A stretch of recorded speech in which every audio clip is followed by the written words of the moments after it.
છે. હા, એટલે આવું બધું આ જે અંદરથી બહુ જરૂરી છે સાહેબ. અને માતાઓ બહેનોને હું તો કહું કે તમે આ દેશની જનતા ધારે એવો દીકરાને તૈયાર કરી શકે સાહેબ, ધારે એવો. માં પેલો શિક્ષક છે, ધારે એ કરી શકે, તમે ધારો એ કરી શકો. પણ એક કહું બેનું દીકરીઓને કે તમારે લાગવું છે અનુષ્કા શર્મા જેવું, દીપિકા પદુકોણ જેવું, આલિયા ભટ્ટ જેવું દેખાવું છે, આ બધાય જેવું. અને દીકરા તો વલ્લભભાઈ પટેલ ને શિવાજી ને પ્રતાપ ને દેવાજ બોદર ને ભગતસિંહ ને ગાંધીજી. હવે આ ઘીન ઘાસલેટ ભેળા કરો ક્યાંથી થાય તમે કયો? ઈ તો સીધી જ વાત છે કે નહીં? ઈ તો સીધી જ વાત છે ને. ઈ તો તૈયારી કરવી પડે. ઈ જનેતા છે, માં છે. ભોગદી આ વલ્લભભાઈ પટેલના જનેતાને વાંસો, દેવાજ બોદરના જનેતાને શિવાજી પ્રતાપ ભગતસિંહ ગાંધીજી, આ તો થોડાક નામ લઉં છું. બાકી તો ઉપરા ઉપર પુસ્તક ખડકતા જાઓ તો સ્વર્ગમાં પૂગવાની નિહાણી થઈ જાય એટલા ઉજળા ઇતિહાસ શાસ્ત્રના પડ્યા છે આ દેશની ધરતીમાં. હા, આ તો થોડા અમે નામ એટલે સમય પ્રમાણે એટલા માટે.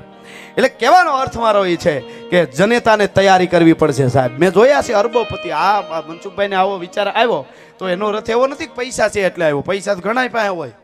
અરબોપતિ અમે જોયા છે મુંબઈમાં, એને ખબર ન હોય કે એની પાસે કેટલા રૂપિયા છે, એવા જોયા છે. અને સુખદેવભાઈ પછી બર્થડે આવે, એનો જન્મદિવસ, દીકરીનો દીકરાનો મા બાપનો જન્મદિવસ આવે ને પછી આખું કુટુંબ ભેળું થઈને, એને જ ખબર ન હોય એના પાસે કેટલા પૈસા, એટલા રૂપિયા વાળા આખું કુટુંબ ભેળું થઈને અગાસી ઉપર ડીજે લગાડી ફૂલ દારૂ પી જુવાન દીકરીઓ દીકરાને ડીજે ચડાવીને ઢીંચકા ઢીંચકા ઢીંચકા ઢીંચકા. હે તમને કરડે કાળોતરો નાગ તમને.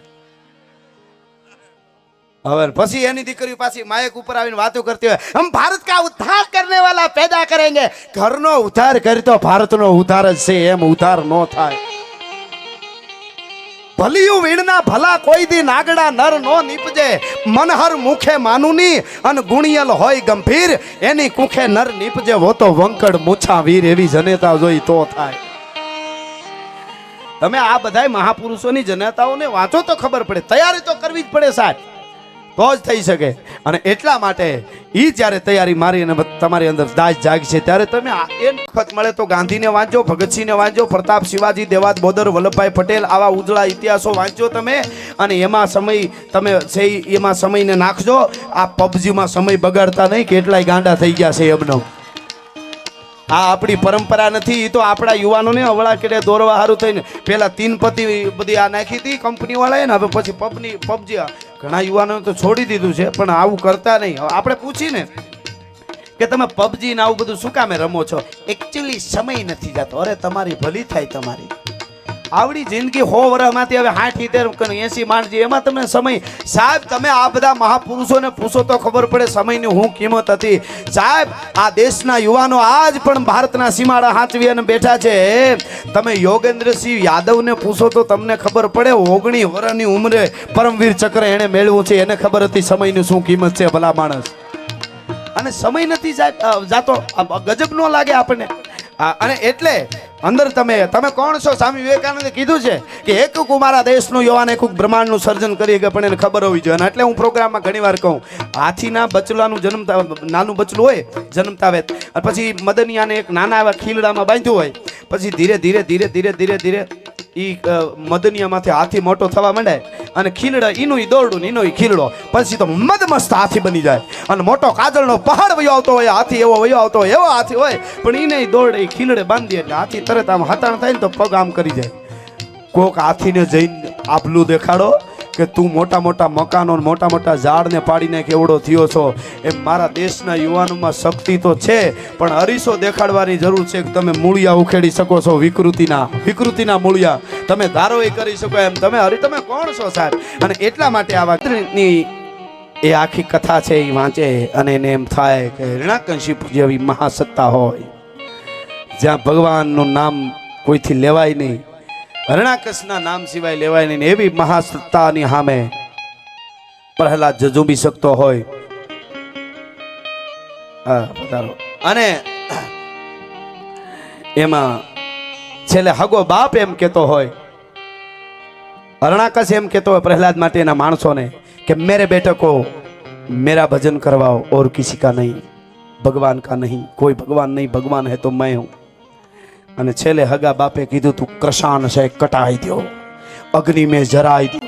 हाथी के पांव बांध के उसे कुचलाई दियो, काले नांग मंगवाए के उसे डसाई दियो, माने तो हमारी कुलकानी पे लाई दियो, ना मानो तो उसे मौत की सजाई दियो। हमारी कुलनी परंपरा छे एमां एने लई आवो अने नकर एने मौतनी सजा दियो।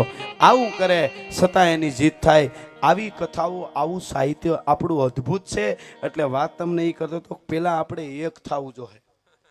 જ્ઞાતિ ગૌરવ જરૂર હોવું જોઈએ। જ્ઞાતિ ગૌરવ કોને કહેવાય? કાયમ મારા પ્રોગ્રામમાં કહું છું કે એક જ્ઞાતિનો યુવાન અવાજ કરે અને 18 વર્ણ એની હારે ઉભા રહી, આને જ્ઞાતિ ગૌરવ કહેવાય। નોખી ધજાઓ લઈને નીકળી જાય એને નહીં।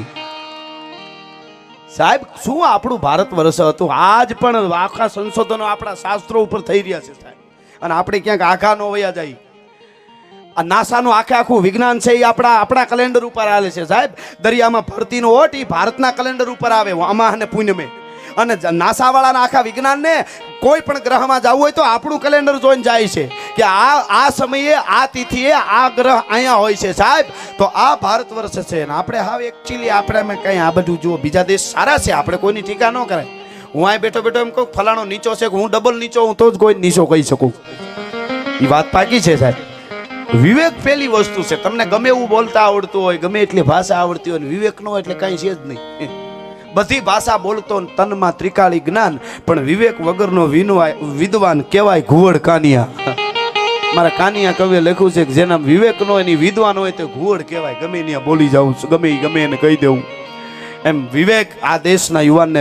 હું એક દાખલો આપું ઘણીવાર કે અત્યારે તો ભણતર ને બધું બહુ ઊંચું છે, સારું છે, વાત છે, પણ મને વિચાર થાય કે એવું કોઈ યુનિવર્સિટીમાં ભણતર ખરું કે એક જ્ઞાતિના 10 યુવાનો ઊભા હોય એક જગ્યાએ અને બીજી જ્ઞાતિનો એક યુવાન સામો આવીને ઊભો રહે, તમારી જ્ઞાતિ ખરાબ છે એના વિશે અપશબ્દ બોલે, હાલો ને એમ કહું, આ દાખલો દેવા સારું કહું છું।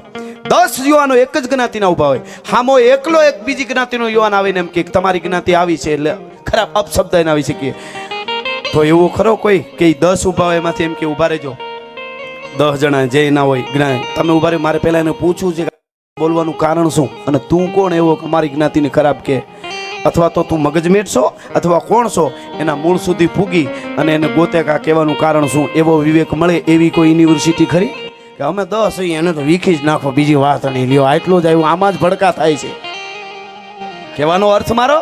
હા, એટલે બહુ વિવેક બહુ મોટો છે સાહેબ। આ હું પ્રોગ્રામમાં અહીંયા આવ્યો છું દાખલો આપવાની, આ બધી અહીંયા મને કોઈક આવીને આલો ને ગાળ દે, આવો આ બોલાય નહીં, પણ આ તો મારે દાખલો દેવો એટલે બોલાઈ ગયું, તો હું સીધો અહીંથી ઊભો થવાનો, અરે તું તો કે તું, એક વાત સીધી છે, તમને કોઈક વગર કહેવે સીધી ઓચિંતાની ગાળ દે ને એને કોઈ દી હામી ગાળ ન દેવી, એ ઓલો એનો પરિચય આપે છે કે અમે આવી જાતના સહી। પછી તમારે જેવો બેઠા છે આટલું કહેતા બીજા પકડી લે, પકડ્યા પછી મને મૂકી દો, ભૂંડા લાગો ભૂંડા, એવું કોઈ દી મરદ કરે જ નહીં, દીના ક્યાં